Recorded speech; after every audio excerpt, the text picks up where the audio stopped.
And so the complexity of that was brought not only by the visualization and the tour, but by the conversations that were quite candid that we were having in the bus tour over here between those with different points of view in terms of what needs to be done. So no substitute for this tour and this visit. Governor, there's another prediction on your new surplus coming out. $31 billion, I believe it is, and I'd like to hear a little bit about what your plans are for all that money. I appreciate it. Well, California continues, as Mayor Garcetti said, it's a tentpole here in Southern California. California's recovery. California is a tentpole of the American recovery. No other state's created more jobs in the state of California since January. No one even comes close. And so it's a consequence of the resilience of this state, the entrepreneurial energy in this state. We had a almost $76 billion operating surplus last year. As you suggest, we're projecting a substantial surplus again this year, north of $30 billion. Over the last 2 weeks, I've been working to do what I do every time around this time of year, and that's get to the printer next year's budget, which I have to submit formally in January. It has to be done in the next few weeks without getting too far out in front and peril my staff coming out from behind you and the cameras and knocking me down. We'll be unveiling some of those investments very shortly, but I am mindful, and I want you to know this with absolute clarity, I'm mindful that we're here for a reason, to communicate purpose and a seriousness in terms of infrastructure. That's not just the responsibility of the federal government. Infrastructure investments are the responsibility of the state as well as local leaders. We are going to substantially increase our one-time investments in infrastructure, and that's one preview you can count on with the utilization of that surplus. Governor, a follow-up on that, you've got about $31 billion according to the State Legislative Analyst's Office. That's about $14 billion more than the Constitution allows you to hold. You got three options. You can give it to education, you can cut taxes, or you can rebate it to people.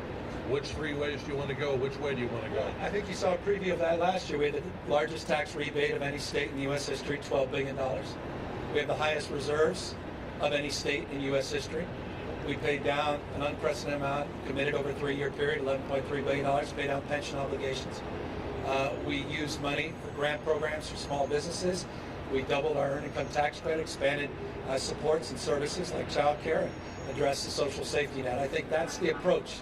Fiscally disciplined, recognizing this is not a permanent state, recognizing the one-time nature of most of these dollars, and continuing to bank dollars in a disciplined manner. And I should just note, we have followed in the footsteps of the previous administration, taking well north of 75% of all these surplus dollars and locking them into either reserves or one-time investments so that we're not caught flat-footed when the economy contracts, when the markets begin to adjust, when we try to address and tame this beast called inflation and begin to tinker with interest rates and see the equity markets contract, of which we are the biggest beneficiary and often the largest burden. So no tax cut, no rebate. Well, no. I said we did $12 billion last year. To give you a sense, and this is what I stated, to tell you how we framed that historic surplus last year. Similarly, we will frame our approach this year. And so we will look forward to announcing in January our approach. And I'm very proud of the historic tax rebate last year. And I look forward to making the decision, which I think is in the best interest of 40 million Californians in January, with the support, critical support, of our legislative leaders. Governor, I have a question. It's recently the gas prices continue to come up. And any new initiatives for this, especially saving economy coming, and many people will follow, and even our turkeys go up in price. The mayors want to respond to increased gas prices.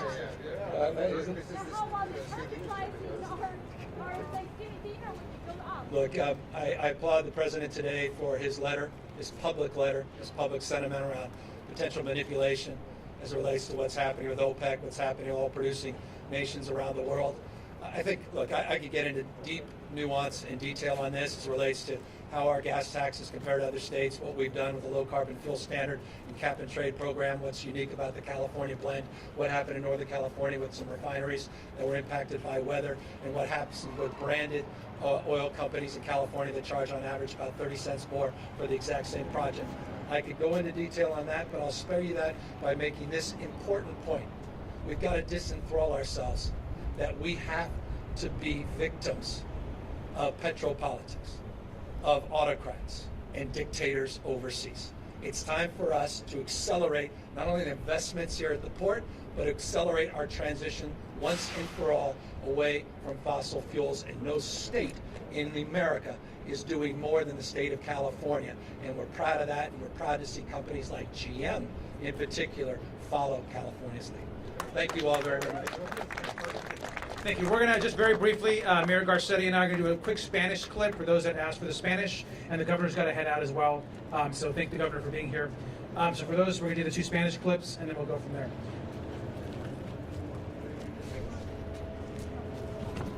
Okay, gracias. Estamos acá.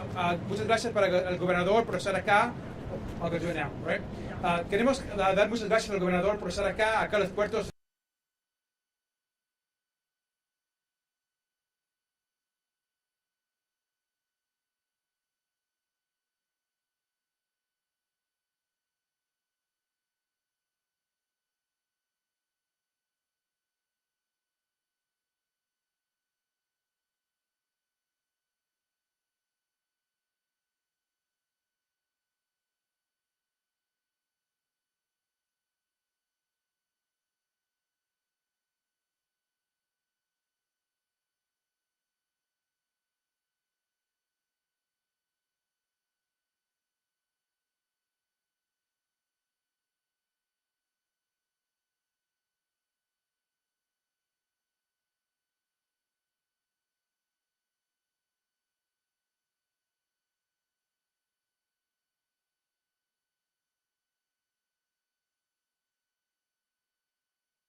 we'll have to absorb that raise out of the current budget, and so that creates less flexibility for us to do other things.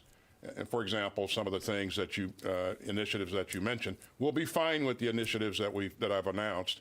But again, I don't want to infringe upon our flexibility to do other things going forward. Are you lobbying the members of the GOP members who are holding up the bill and threatening a full-year continuing resolution? Are you personally calling some of the members saying, help us out?